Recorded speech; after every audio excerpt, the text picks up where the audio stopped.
Hello and welcome. अब हम करने जा रहे हैं एक बहुत ही इंपॉर्टेंट स्टैंडर्ड जिसका नाम है going concern. ISA 570 is a very important standard. किसी न किसी कॉन्टेक्स्ट में, किसी न किसी इशू में, किसी न किसी रिस्क में, किसी न किसी रिपोर्टिंग के क्वेश्चन में इस स्टैंडर्ड को टेस्ट कर रहा होता है और इसकी रिक्वायरमेंट, उनके इसके अंदर एक स्पेशल रिपोर्टिंग रिक्वायरमेंट्स भी हैं।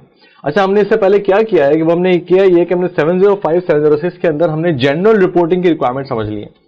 लेकिन कुछ स्टैंडर्ड ऐसे हैं जैसे ISA 560, उसके अंदर भी आपने रिपोर्टिंग की रिक्वायरमेंट देखी, जिसमें कहीं वो कहता है EOMP डालो, कहीं वो कहता है रिपोर्ट की डेट को चेंज कर दो, कहीं वो कहता है डुअल डेटिंग कर दो।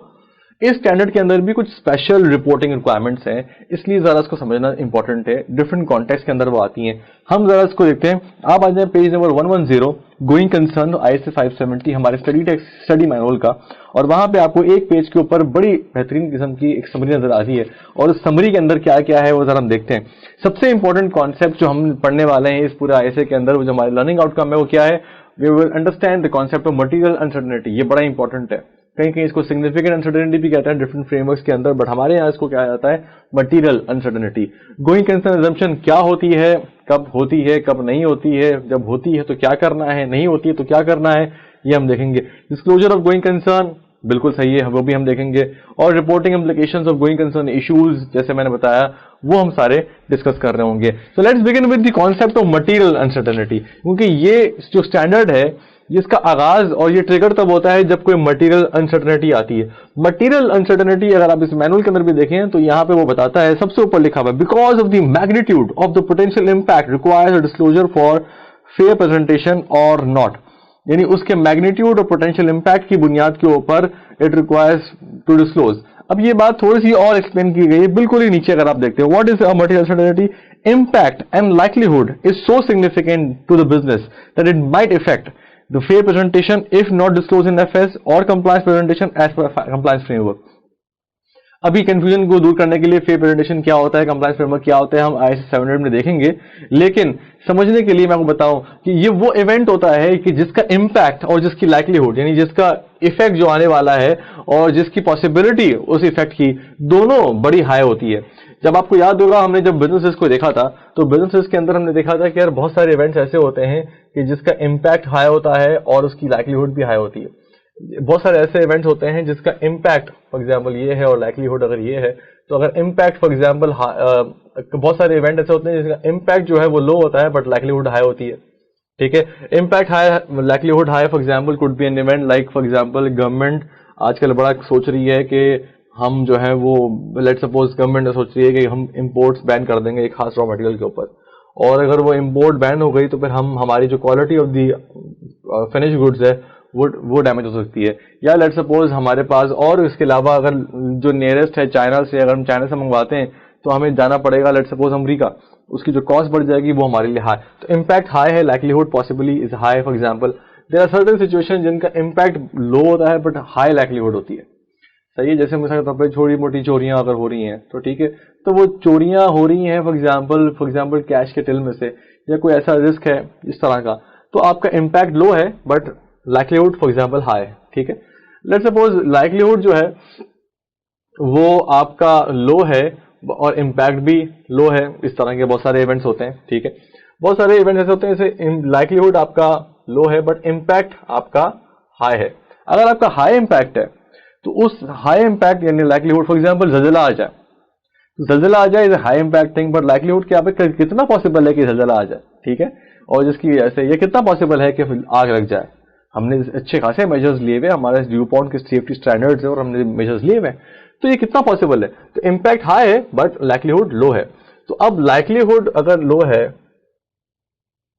और इम्पैक्ट अगर फॉर एग्जांपल, तो दो एरियाज में आपको देखा जाएगा इवेंट्स को, और अगर वो इवेंट जो है वो हाई लाइक्लीहुड और हाई इम्पैक्ट है, अगर इस तरह का इवेंट है, और आपको याद होगा जब हम इंटरनल कंट्रोल्स के बारे में पढ़ रहे थे तो एंटिटी रिस्क असेसमेंट के अंदर एंटिटी अपने बिजनेस को असेस करती है और एक ERM रजिस्टर बनाती है।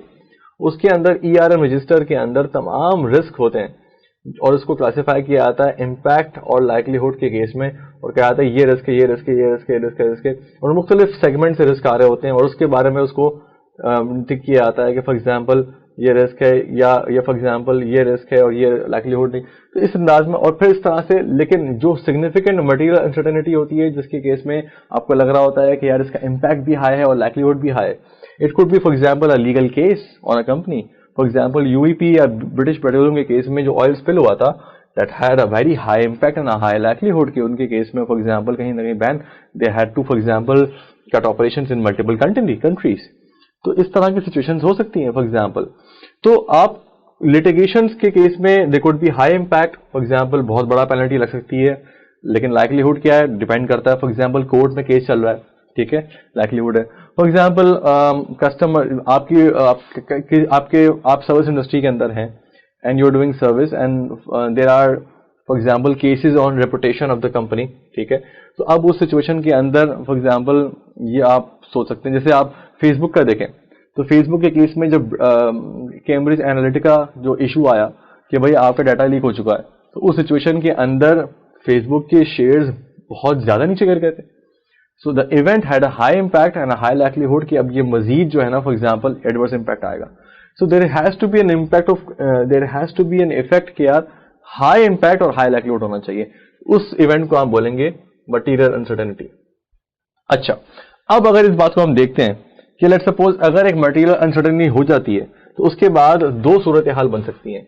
ये जो है ना वो जायचा आपके पास मौजूद भी है और मैं यहाँ पे बना भी रहा हूँ. अगर कोई मटीरियल अनसर्टेनिटी हो जाती है, फॉर एग्जांपल कोई ऐसा इवेंट हो जाता है, there could be for example a damage to the customers, you have lost a major customer, let's suppose 50% customer revenue आपको एक जगह से मिलता है, you have lost for example strategic vendor, ठीक है, आपकी सारी इंपोर्ट्स वहीं से होती हैं और अगर वहां से नहीं हो तो फिर कहीं और से अगर होंगी तो आपको नेक्स्ट बेस्ट ऑल्टरनेटिव है, दैट इज वेरी एक्सपेंसिव, ठीक है.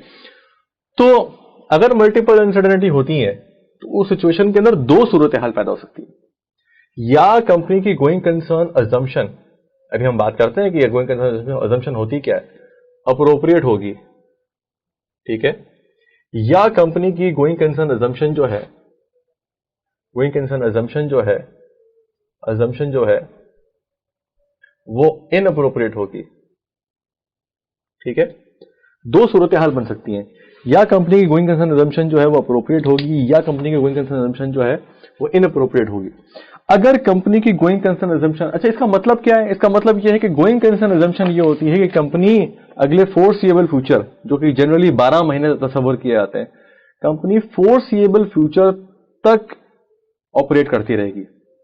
अच्छा, इस अजम्पशन से होता क्या है, इस अजम्पशन से होता ये है कि देखें जब भी कोई भी कंपनी, कोई भी एंटिटी खर्च करती है कोई भी अमाउंट या रिसीव करती है कोई भी अमाउंट या रिसीव करना चाहती है कोई भी अमाउंट, तो तीन तरह की ट्रांजैक्शन होती हैं. एक ट्रांजैक्शन ये होती है कि जिसका फायदा, लेट्स सपोज अगर मैंने कोई खर्चा किया तो एक खर्चा ये होता है कि कंपनी इस साल इसको इस्तेमाल करती है, जो कि रेवेन्यू एक्सपेंडिचर कहलाता है करंट ईयर में. एक खर्चा ये होता है कि जिसका फायदा अगले साल में मिल सकता है, तो जिसको मैं करंट एसेट में डाल देता हूं. अगर मुझे 1 से लेकर 2 इयर्स के दरमियान में उसका फायदा मिलेगा तो मैं उसको करंट एसेट बोल देता हूं.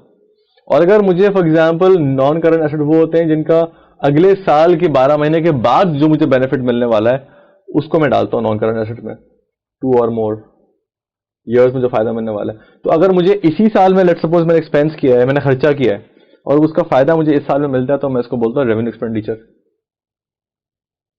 और अगर लेट्स सपोज उसका फायदा मुझे अगले साल मिलता है तो करंट एसेट, और उसका फायदा मुझे अगले साल के बाद मिलेगा तो नॉन करंट एसेट. तो ये तीन जगहों पे क्लासिफाई होता है. ये दोनों चीजें आइटम आती हैं आपके बैलेंस शीट के ऊपर, ये आप जानते हैं, और ये आइटम आता है आपके प्रॉफिट एंड लॉस के ऊपर, सही है. अब अगर मैं गोइंग कंसर्न मेरा नहीं है, ठीक है, तो जाहिर है कि जितने भी नॉन करंट एसेट्स हैं वो, अगर मैं ये कहता हूं कि यार ये नॉन करंट एसेट का मतलब ये कि अगले साल के बाद, यानी जब मैंने रिपोर्ट किया 31 दिसंबर 2020, तो अगले साल के बाद मुझे मिलेगा,